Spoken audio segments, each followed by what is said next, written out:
మహారాష్ట్ర శాసనసభ పోలింగ్ జరుగుతోంది. రాష్ట్రంలో మొత్తం 288 అసెంబ్లీ స్థానాలకు పోలింగ్ నిర్వహిస్తున్నారు. మహారాష్ట్రలో ఒకే విడతలో పోలింగ్ జరుగుతోంది. 288 స్థానాలకు గాను మొత్తం 4136 మంది అదృష్టం పరీక్షించుకోనున్నారు.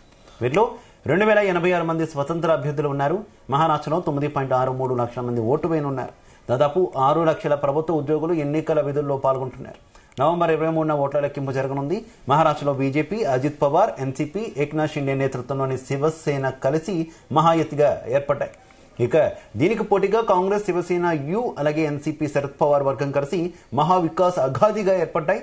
వీటి మధ్య ప్రధానంగా పోటీ జరగనుంది.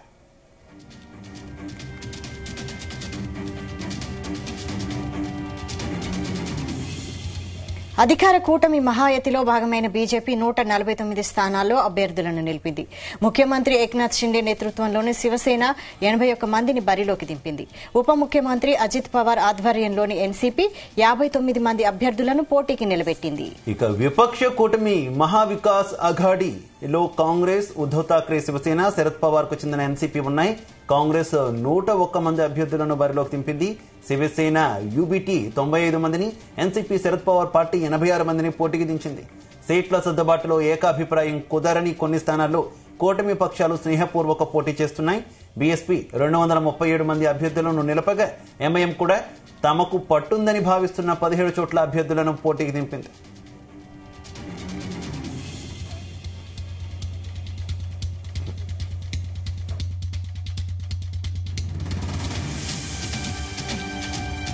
ఇక జార్ఖండ్ లో రెండో విడత పోలింగ్ కూడా ఇవాళ జరుగుతోంది. అసెంబ్లీ ఎన్నికల్లో ఎన్డీఏ, ఇండియా కూటమి హోరాహోరీగా పోటీ పడుతున్నాయి.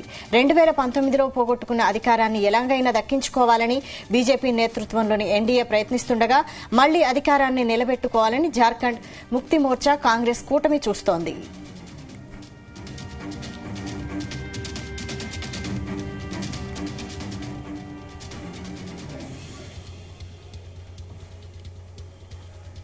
ఇక జార్ఖండ్ లో మొత్తం 81 అసెంబ్లీ స్థానాలు ఉండగా మొదటి దశలో 43 స్థానాలకు పోలింగ్ జరిగింది.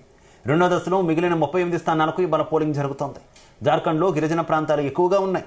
పోలింగ్ లో ఏకంగా 18 అసెంబ్లీ స్థానాల ఫలితాలను సంతాల్ గిరిజనులే తేల్చనున్నారు. ఇది జార్ఖండ్ ముక్తి మోర్చకు అత్యంత కీలక